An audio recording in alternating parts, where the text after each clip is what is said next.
everyone. Welcome to the Do the Thing dating experiment. This is your host, Stacey Lauren. Okay, guys. Well, today I brought on a super special guest who is an expert, one of the regular experts for the Do the Thing podcast and Do the Thing challenges. And she is immensely helpful in helping people do the thing, but not only doing the thing, but doing it out of alignment for what's true for them. And so she's also been helping me with the singles community that I run on Do the Thing. And that's why I wanted her to come on this podcast so we could talk about the podcast in general and what it will do for people that are going to be a guest on the podcast. So they're able to open themselves up in a different way and even setting the intention of who they want to meet and want in their life. And so I thought this would be fun. She's always fun to talk to. We always are able to get into conversations that I don't even expect when we start. And so it was just an impromptu, hey, you want to come talk about this new podcast I'm doing? And she said yes. So here she is, Dr. Nancy de Andrade. Hi, Dr. Nancy. I'll say yes to anything you put out there, honestly. And I think the listener should say yes to when Stacey invites you to do something, say yes. You have no idea how much she has changed people's lives. I'm in awe of you, Stacey, of how much you changed people's lives and the people that have said yes. So that would be the first step. Say yes. Whatever you ask, say yes. That is awesome. And then for the listeners that haven't heard you before, will you share a little bit about you too, just so they have some background? Yeah. You probably will hear an accent. I'm from Venezuela, and I was raised in a very spiritual way. Venezuela is pretty spiritual, but my parents were also very involved in spirituality and healing and energy and all of that. So my whole upbringing was about spirituality, energy, psychology, and so on. And when I moved to the States, I went to school here and I did my bachelor's, master's, and PhD in clinical psychology. And I practiced psychology for, I want to say maybe like 12 years. I retired as a psychologist. I'm no longer practicing psychology, but I am doing more like individual coaching for people and some groups and some education. I teach at National University as well, some classes in psychology. And I'm launching different programs to help people tune into that energy that aligns with who they are and attract the person, the business, the opportunities that match with the authentic energy that they have. So I do work with individual people, just a few selected people that I work with. And yeah, so I'm here sharing the knowledge and experience and my love to everybody and my energy so you guys can elevate. So let's do this. Yeah. And I think that's the biggest thing that I really, this just drives me from such a power place is wanting people to come up who they are, show that, come up from who they are inside of them. So yes. Then when they're attracting someone at that level, not someone with the mask on or with who someone's expecting them to be. Yeah, exactly. I have seen so many people put up a show, honestly, in order to attract. And we're not peacocks. We don't need to like put our feathers out and like try to show, whoever. We can be authentic. And in that authentic relating, like Kate Middleton talks about, I think it's where you find true connection. It's not about the way you look or the words you say to impress someone else. Is when you are vibrating uniquely to you and to your authentic, amazing person that you are, that's when you connect to another person. But we form so many barriers. We form so many beliefs that sometimes detract people from reaching to us. Sometimes we have beliefs like, oh, there's no good people in this world, or I'm happy this way. When in reality, if you really tune in authentically into your energy, what you're desiring might be different. I think what's important is when you show up naturally in the wild, people have an opportunity to really see you. Not the mask like you were saying, but really see you and love what you love and just admire you for those passions and those things that you're just naturally attracted to. And you become attractive as well. So Yeah. And I think that's actually what's so exciting to me about this new podcast is because that's what we're designed right now is to see the show, right? With the dating apps, the way those are. I mean, that's just a window shopping kind of a thing that people have now been conditioned if they're on there. I mean, I'm not sure exactly how long, but I would say more than 6 months. They're serial daters. That's what they've been conditioned to do. And even though they want to meet someone, it's really hard to get out of that trap because everyone's a serial dater, you know? Or you're meeting someone out in the wild, but there's only so much you can see from a person when you just meet them. I went to a party the other day and I'm seeing all these amazing women that I know that are single. And then I'm seeing these guys that I know that are single, but they can't match up in the way that you know that they can because it's still that there's still this superficial layer, whether it be protection or just maybe they're an introvert and they don't know how to connect in that kind of an environment.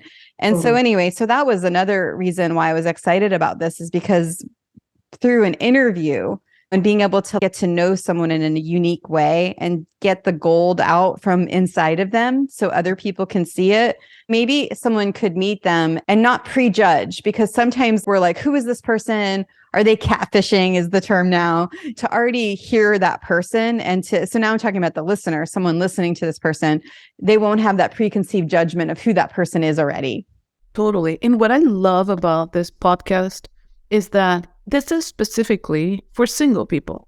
So it's not like you are just a professional talking on a social media platform and you have to guess if that person is single or not, if it's looking or not, or whatever. This is very clear. This is single people. And so what that means is that if I'm going to be speaking on this platform, I am letting people know, hey, I'm available and I want to show the true person that I am. Because what happens very often is either on apps or in the wild, most people don't reach out to another person because of that fear of rejection. Or like, oh, sorry, you're with someone. I didn't know. How would you know? It's not like there's a sign that says, here, I'm single, I'm taken. So a lot of people are perpetuating that fear of rejection by the way that they treat another person, like, don't talk to me. Or being rejected over and over and over, that makes it very difficult for someone to approach. And I love the dares because it allows an equal opportunity where a man can approach as well as a woman can approach. It's not just the man's responsibility. A woman can also say, hey, what's your name? Or whatever, however pickup line you want to use. I think this is a great place to start to tell the world, I'm available. This is who I am authentically. Let me see if this resonates with you. And if it resonates with you, let's chat, let's talk. And I love what you were saying, the catfish, because the truth is that when you look at an app and so many people are swiping on the app or whatever, they go and meet that person. They're like, wait, you don't look that like the picture. No, of course, because I had like 20 pounds of makeup and also face tuned it or whatever. I photoshopped it and I'm not showing authentically because you're not going to swipe on me if I show you how I really look, because it's based on the look and not in the personality. And so I love the approach of showing your personality. I have been with men that perhaps they're not the most good looking person in the world, but their personality is like, wow, this is so cool. I love this. And that's the connection that we want to look into. As we age, we're not going to look as beautiful as before or handsome or whatever. We're going to start, unfortunately, deteriorating, or fortunately, and what's going to stay underneath is this personality that we're uncovering, this authentic self. That's what we're uncovering. Yeah. And that's what I'm so excited about, because I think what we could get in the habit of doing, there's so many serial daters now, because that's what we're being conditioned to do with dating apps, right? And so I've seen it over and over again where people are like, well, what's wrong with me? They're having that statement come up a lot. And that's why in this last challenge, one of the dares was say what's right about you, what's right with you. So then you're able to like, don't get discouraged, be encouraged by whatever's happening. And so I just am really looking forward to this just being a whole new way that people can meet each other. Yes, I love that. And what the podcast provides is an opportunity to maybe even ask questions, to even participate in the podcast. And letting the world know my gift. A long time ago, I was thinking about creating a whole, kind of like a conference where people could show their skill and talk about what they're passionate about. Because when you are in that state, you become so attractive. When you're in a place where you know your craft and you're so good at it and you're just passionate about something, that is a true you. That's attractive. And so I think that the podcast is providing that opportunity to speak about something that you are passionate about, and people see, instead of seeing like, oh my gosh, I'm so nervous, did I wear the right cologne, or should I not have work cologne? Did I put enough makeup on or not makeup, or did I put deodorant on? Whatever. Did I say the right thing? So much that they have to think about that it just ruins the connection. In this situation, they're just like, this is me. This is what I love. This is who I am. And that's going to send up electrical currents of vibration to those people that are like, I like this. This connects with me. Getting all excited about it. Yeah, no, it's amazing. And it also made me think, and I mentioned it earlier too, it's the people that maybe are introverted and they're just not as comfortable being with people when they're out in the wild. And you're missing this whole person, right? Or someone may not have the perfect, now we go to the dating app, the perfect filters that someone might be looking for. And then you're swiping left on this person that could be perfect for you. So it's that idea of just revealing the person at their core and who they are and what they believe in and what you said, what they're passionate about, and having that light shine. Yeah. It's so interesting. I've heard so many people that said, oh, he just said, hi, how's your day? How dare he just say that? He just said, hi, how's your day? I'm not going to talk to someone like that, and blah, blah, blah. I'm like, why are you closing the doors on someone just so quickly without even really giving a chance? That person doesn't even know what's going to tickle your fancy. They don't know what the right word to get you in is. And so that right there doesn't allow the opportunity to really get to know that person. Perhaps that person was so nervous and it was like, let me type this. And so when you hear someone in a podcast like this, you bypass all that initial courtship and you get to the root of that person, and you can decide, wow, okay, cool. Now I can hear the values of this person. I can hear the core of who this person is. If that person shows up and is saying like, hi, how are you? It's okay because I know who this person is, Yeah, you don't have that preconceived judgment of who they are. You already have an idea of who they are from being able to hear them first. Exactly. Yeah. Give them an opportunity. Yeah, and it brings down the wall. So then you're able to open your mind up more to when things happen. Yeah. Yeah.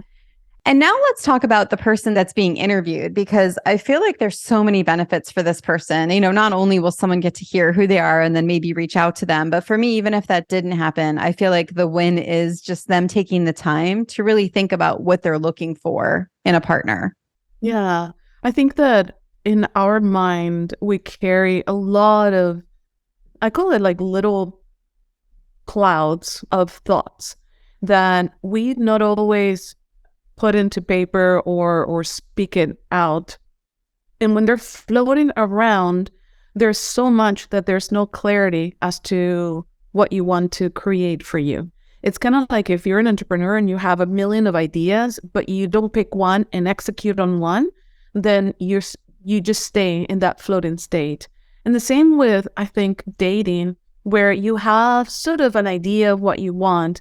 I think the person being interviewed can get an opportunity to be asked very specific questions about what is it that they're looking for, or what have they tried, or what is their vision for themselves. And it grounds those clouds down. It grounds into clarity and sort of sends it out to the universe to say, this is what I'm looking for, and this is what I'm clear that I want in my life.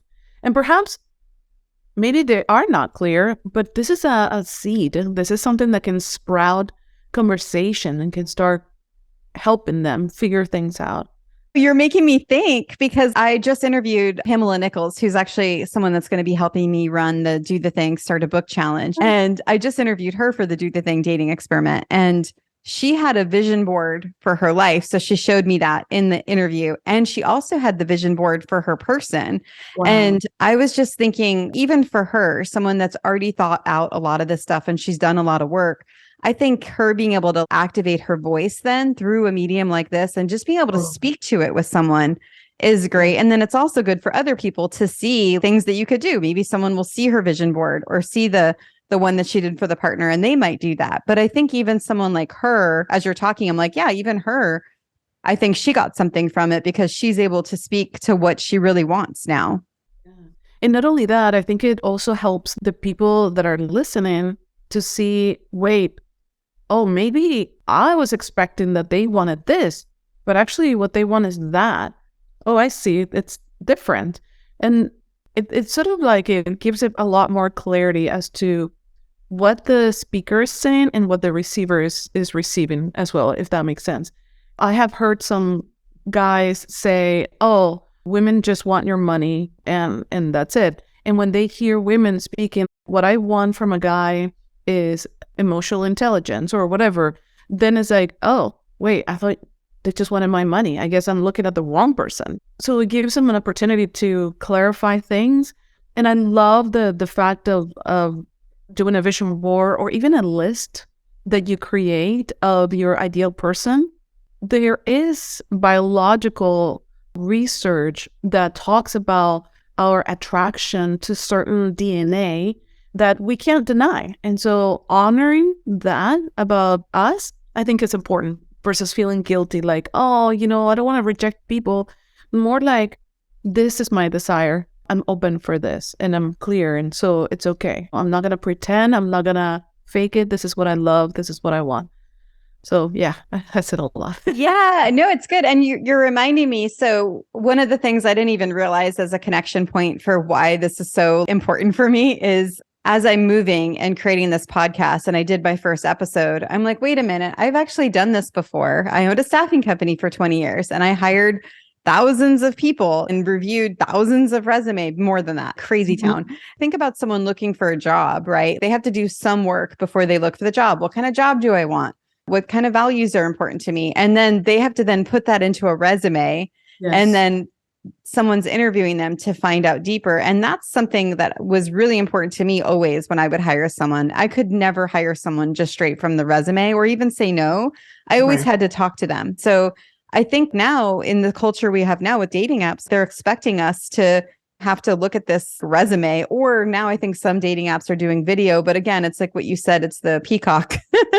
It's the show because you're just showing this one side of you. You're not showing all sides. You're showing the side that you think people want to see. I think that's the difference, not who you really are. So yeah, that's just what it's making me think is why would we do it any different when we're looking for our partner? Yeah. And it's heading that way. Even in interviews, they are asking the interviewers to do a video, especially because of COVID. People couldn't show up in person to interviews. So they did a lot of record for me an interview about who you are, what you're looking for. And dating apps are also saying, okay, let's head that way. But it is like what you're saying. I'm just going to tell all of these possible opportunities how great I am. Yay, look at my feathers. And the podcast is so different because it's saying, this is who I am. And I don't have to impress you because I'm good, I'm okay, I'm me. I want that match. I don't want everybody. I just want that match. Totally. If that match is hearing me. It will hear it in my voice that I'm being genuine and this is me, feathers or not feathers. That's who I am. And I mean, we mentioned the spiritual thing in the beginning, but you're also, regardless of the podcast, you're calling it out to the universe, right? Since you're speaking it out loud and what you want. Yeah. And the truth is that the podcast can be heard by someone in Switzerland. And you might find your match all the way over there where the dating apps is just your local thing. And you're like, okay, I'm going to just see you. Do you live a little further than 50 miles? No. So it's very limiting. And like you're saying, there's a pool of revolving doors that keep opening up and closing. So it really opens up the chances to find your match in so many different areas and places that you can imagine. So what a great idea, Stacey. Like, really. What do you think would be something good before they come on the podcast? Or let's say I can't interview everyone and they want to do an exercise for themselves on figuring out who that partner is. What would be some good things for them to do prior? Thinking of even the job, right? When you're looking for a job, you're going through an exercise in that way. And now you're looking for a partner. Yeah. I would ask myself, what do I want to feel when I'm with that person? Because you might think, oh, I want someone who it's an outdoorsy person. And that's totally fine. But why do you want someone who's outdoorsy? Well, I want someone that I can go to places with, that I can hike with. Why is that important? So keep asking why until you get to the feeling. And the feeling is, I love nature and I love taking care of my body, and I love feeling connected and feeling in tune with nature. So let's say that's your example. So when you can focus on that feeling, the way that it comes, it doesn't matter. Because perhaps it's not someone who's outdoorsy, but perhaps it's someone who does work with recycling and reusing or whatever, right? When you only focus on the feeling, you don't close yourself to how the universe is going to show you that, what you want to feel. So make a list of how you want to feel and keep digging until you get to your why. Why do you want to feel that? And get to that bottom emotion. Yeah, this makes me think too, it's opening you up to not being so rigid. You know, when people have the checking the boxes kind of thing, like I'm even thinking about when I met my boyfriend, he was healthy. He wants to be healthy. That's one of his values, but he wasn't into biking and he did some hiking, but not as much as I do. And never went on a kayak. And then through our time together, now he's doing all of that and he loves it. He even does it when we're not together. So he's not just doing it for me. He actually enjoys it. And his value was being healthy. So if I was rigid and I was like, oh, I will only be with someone that is riding a bike or that hikes or that likes kayaking in the water, I would have said goodbye, because I see a lot of people do that. If they are missing something that they really like to do, they'll call it out. And so that's why I think this is also really important. It could get you to flex your mind versus just saying goodbye and going into that serial dating kind of thing. I like that. I like the using of your values. Maybe what you can do is do your test, your values test, where you figure out what are your values to the core of it. So for example, you can say, oh, I value honesty. Why is that important? Because if someone is preparing a surprise party for you and lies about where they're at, is that dishonesty? What is really what you mean by that? And so get into the core of it, the core of your values. I think it will be important for you to know, or at least to put out there, your non-negotiables also. The non-negotiables, you also have to ask yourself why. Everything is like why. Get to the root of everything. Get to your whys. Yeah, I like that, because we did that in one of the challenges where it was, what are your non-negotiables? You only get to keep one, because we wanted them to open their mind up, because you just don't know who that person is. And we're so quick to judge because of protection or past experiences that it's hard to open that up. Yeah. The hard part is that we get so used to being the way that we are that we're not willing to compromise. And I think that putting yourself out there, even through a podcast, it's a really good way to shift in your mentality and opening yourself up, sort of like stretching out of your comfort zone. So being willing to do that, I think it will be important for you to think about pushing yourself beyond your comfort zone. And what do you think about from the intention setting of just putting out who you want into the world? Because I know we've talked about this before, I'd love to speak about this here. It's like having no attachment to an outcome. I'm putting this out there. This is what I want. This is who I'm looking for. This is what I want to do with the person. This is how I want to feel.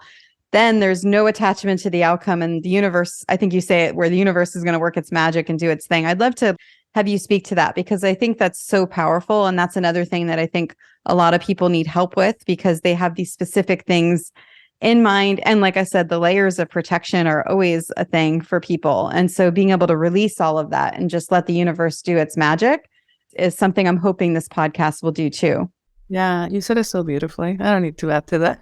Yes, you do. What I would say is, instead of saying, I want this person to bring this to me, is more like, I am this person that has all of this to share it with someone. And so I want to feel adored. Why do I want to feel adored?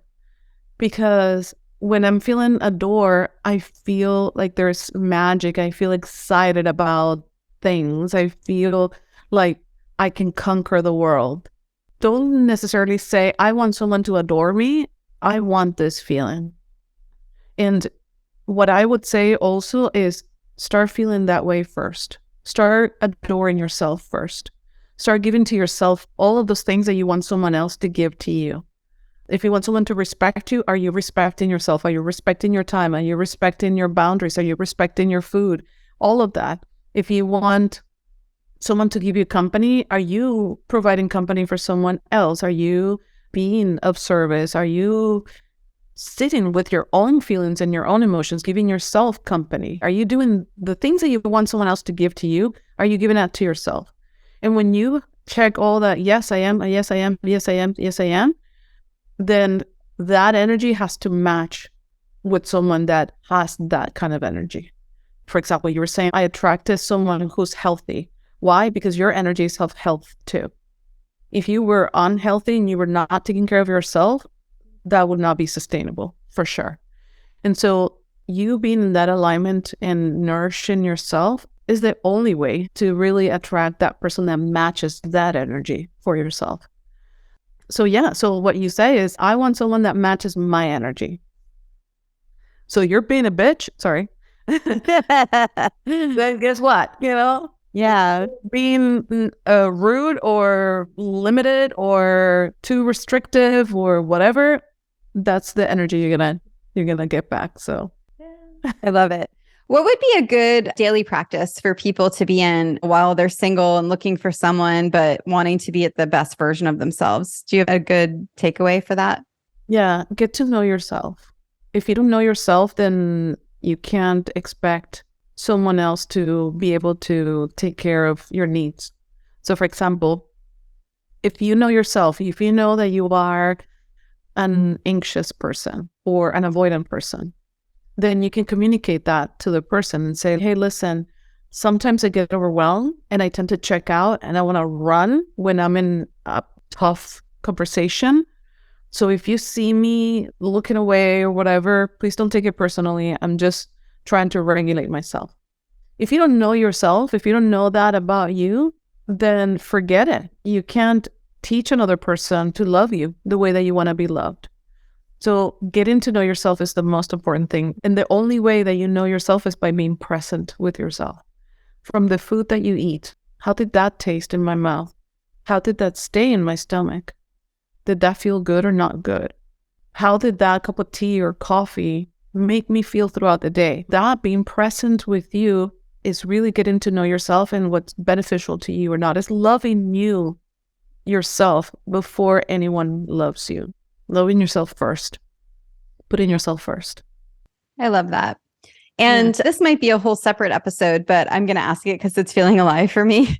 What do you think is stopping people from getting the relationship they want? We have preconceived notions as to what a relationship should be like.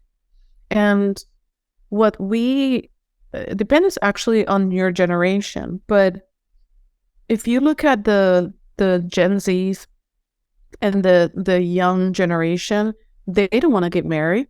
They don't want to be with just one person. They want to be fluid. They want to explore and not be tied down to something. They just want to have fun and enjoy. And the generation before, it's thinking, the millennials or whatever are thinking, well, I want to find the love of my life and live with this person for the rest of my life and marry and be happy and have the dog, the picket fence, and blah, blah, blah, blah, blah, blah, blah, right? So there is a perception of how things should be.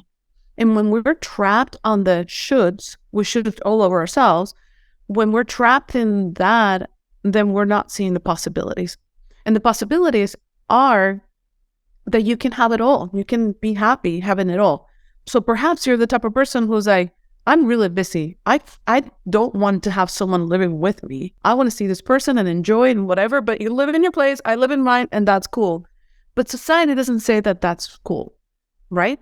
There are some people that are like, I don't want to just see you. I want to see other people. That's fine. Or there are some people that are like, I want to live with you. Maybe not marry, but let's live together. Or maybe let's get married. Whatever. What I'm trying to say is that we put so many limitations of how things should be. This person should talk to me like that. This person should operate like this, should look like that, should.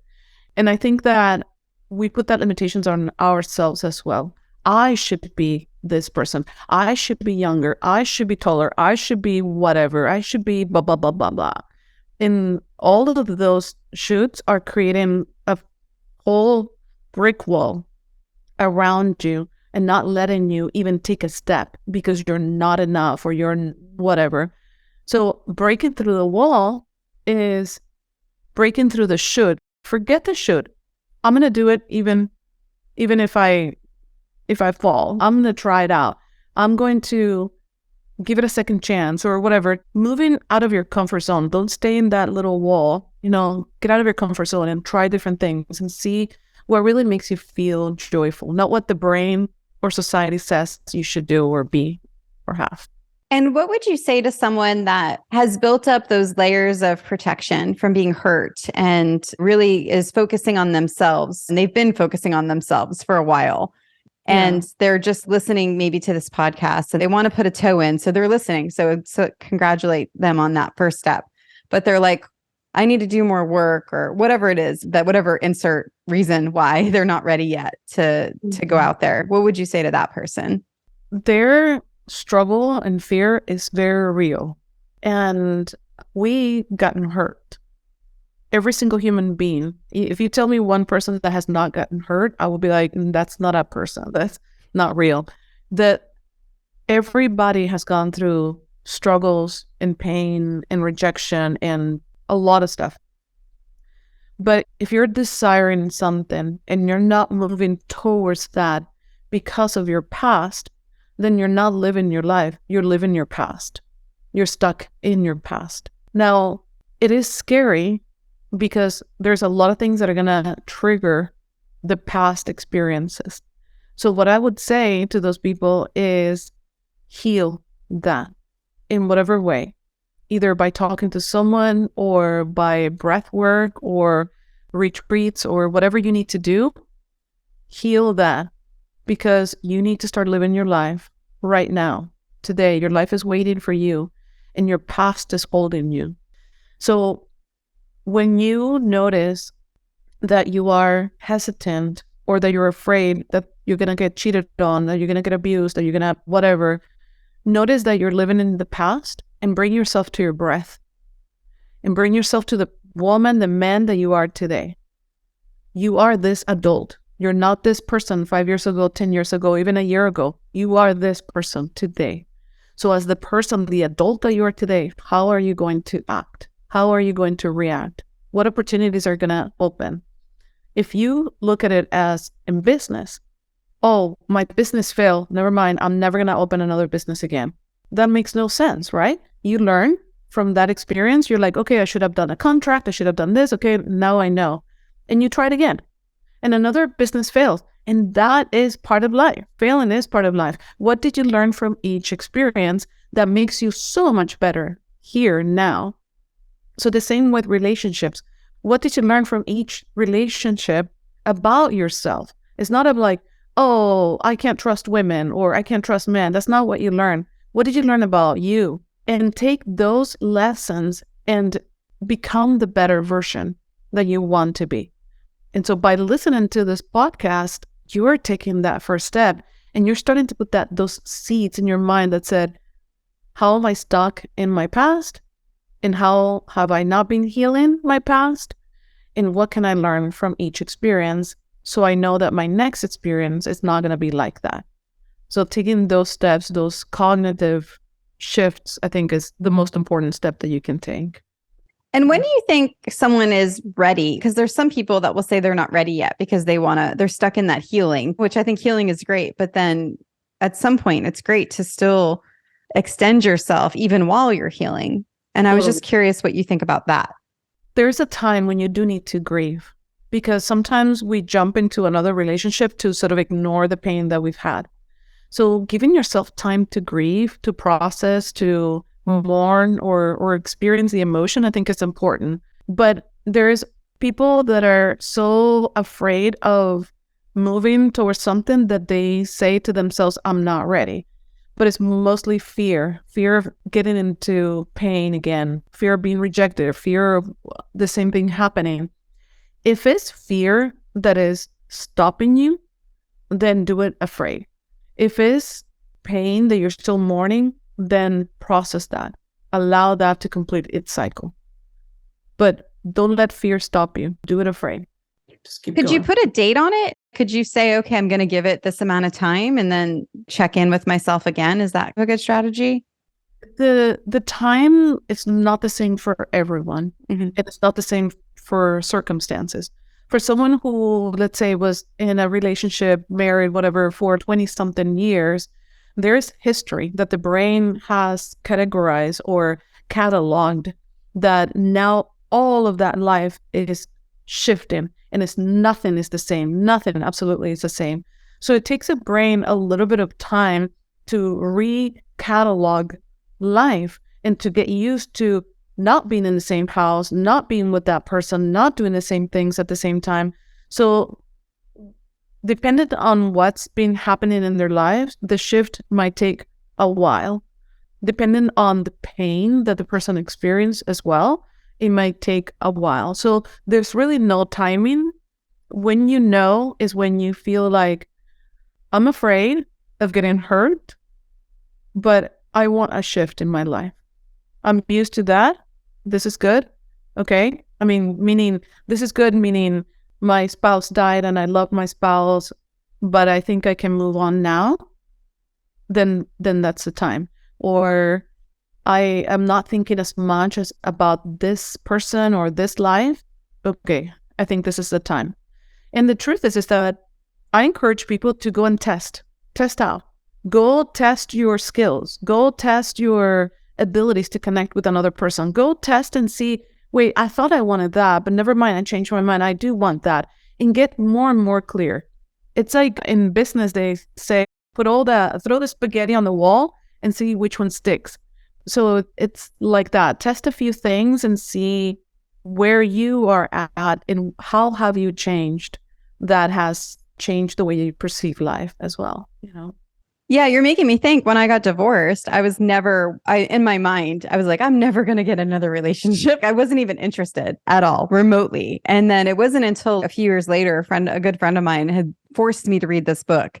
And it talked about dating and using date. It didn't say dating as a playground, but that's the way I've integrated it. It's making it more fun and almost flexing the muscle of just having fun with it and not having an attachment to an outcome. And so then I converted that to dating as a playground because there's no risk. It's like you said, you're just learning to connect with another. And then it turned into, who would I be interested in? And taking qualities of different people that I was meeting and then being able to even know what I wanted. And so it's just not having an attachment to an outcome. And so I think it's with doing the thing, though, going back to do the thing. It's like with movement, when you're stuck, and I agree there is a time healing is necessary. But then once you feel a little ready and you want to just dip your foot just a tiny bit, then once you do that, then the decision from there makes sense and you'll know what the next step is. It's either bring it back or keep moving forward. And that's what the momentum starts. And that's when you really are able to grow to another level.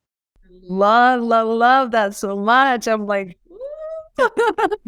wow, that was really good. That's really good. And you were a part of that whole thing. I mean, you were right there with me, which was amazing as I was coming into just everything that comes with all of it and helping. It's almost like you're becoming, you're free. You're the fullest expression of who you are because you're no longer a we person and what you expected your life to be. All of that has gone. So now it's like, who do I really want to be? And then just finding the fun and the glory. I don't know what, I don't ever use that word, but it's coming up right now. The glory of what makes you feel the most alive. Totally. And I love the dating as your playground because it takes the expectation out. And I love that too, not being attached to what it should look like or what it would be like, but just allowing it to be what it is. Love that. Well, do you have advice on one question that I should ask everyone when they come on the podcast? Do you think there's something that would really help me uncover the person at their truest self? And if there's something more than one, that's fine to come across. I was just curious. Let me tune in real quick and see. I would say, how do you see yourself and how do you think people see you? Because as I'm imagining someone in front of you trying to answer your questions and everything, they have an image of themselves that they don't know how to translate into pictures or the right sentences in an app that perhaps they never have an opportunity to say to another human being. I see myself as a very generous person with my time, with my energy. I love plans. And so given that little vulnerability, I think it's a good start to get people to open up a little bit. I like it. And what would you say to someone that's thinking of coming on the podcast and wants to be interviewed? I would say step up. Do it. That is moving away from the way the world does things and into your own uniqueness and letting the world see that uniqueness, allowing yourself to show up to the world in the most authentic, magical way that you can be, and release your expectations, because the truth is not that you're going to come into this podcast to spread your feathers. It's not about that. It's about being seen by yourself and being seen by the world. So many people just want that, to be seen. And if that's all you get from this interview, you have gained so much already. Yeah. And you're making me think too, it's starting that momentum, right? Of doing the thing, going after the thing that you want. And these little steps, like saying yes to a podcast and then saying yes to this event and then saying yes to your friend that's having a party and then saying yes to this.